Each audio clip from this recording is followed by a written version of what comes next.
दोस्तों नमस्कार, मैं हूँ रेखा उपाध्याय, यहाँ पुष्पा प्रजापति। आज हम दोनों बहनें मिलकर एक बहुत प्यारा सोहर गीत सुनाने जा रहे हैं। आप सबको अच्छा लगेगा, कमेंट में जरूर बताना। और मुझे बहुत विश्वास है कि आप सबको बहुत अच्छा लगेगा। आज तक इस गाने की मुझे बहुत प्यार दिला, आशीर्वाद दिए हैं। ससुर के ऊंची मालिया बायरिया गई, बायरिया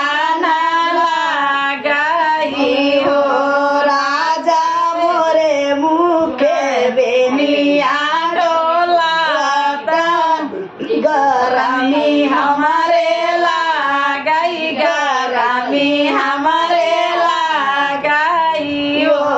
राजा मोरे मुख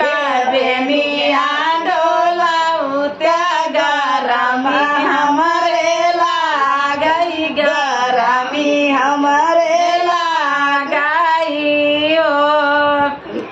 आंगने में सोए मोरी माइया बाहिनी दर वजावा, बाहिनी दर वजावाई हो रानी चुरुर चुरुर बेनिया ना डोला उबाई, सारा मोहे लागई, सारा हमरे लागई हो रानी चुरुर चुरुर बेनिया ना सारा में हमारे लागई, सारा मोहे लागई जब हम भैया पने भैया बेटिया वर बापैया, बेटिया वर बापैया बेटी हो राजा घरवा में एसी लगावा भैया वही नाही दे, भैया वही नाही दे भाई हो रैया जोड़े जोड़े लड़िका हो बाहू भाई खेला वही नाही दे, भाई खेला वही नाही दे भाई हो राजा जोड़े जोड़े लड़िका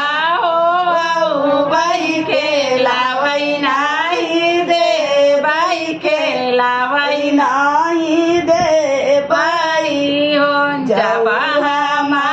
भाई अपने बापा बेटा और अपने मैया बेटा और अपने मैया बेटा रानी बगले में, रानी बगले में पेड़वा लगाऊ भाई घरे में नहीं आऊ, भाई घरे में नहीं आऊ भाई हो रानी हलंगे पाले राना इधर भाई लाला ना कैसे होई, हाई लाला ना कैसे होई आई हो रानी पलंगे पे गोड़ नाही दर भाई लाला ना कैसे होई, आई लाला ना कैसे होई आई कजरा मलिया जे भैया से दर हमारा से नूरा सुंदर, हमारा से नूरा महंगा भाई राजा महंगा भाई सोलह सिंगरवात, सोलह सिंगरवाई राजा कैसे हमारी से जरिया ललनवा खेलऊ ललनवा खेलऊ राजा जब मोरे होई धाना तोहरा लालना खेलऊ भाई दूसरे कैले, भाई दूसरा कैले भाई हो आई पतरी रानिया यहाँ का गोरी बादानिया कई गोरी हो धाना वो तसोई है हमारी बगलिया होरीला जोड़े होई है होरीला जोड़े होई है हो धाना बैठा जोड़े पर पलंगिया होरीला खेला बाई हो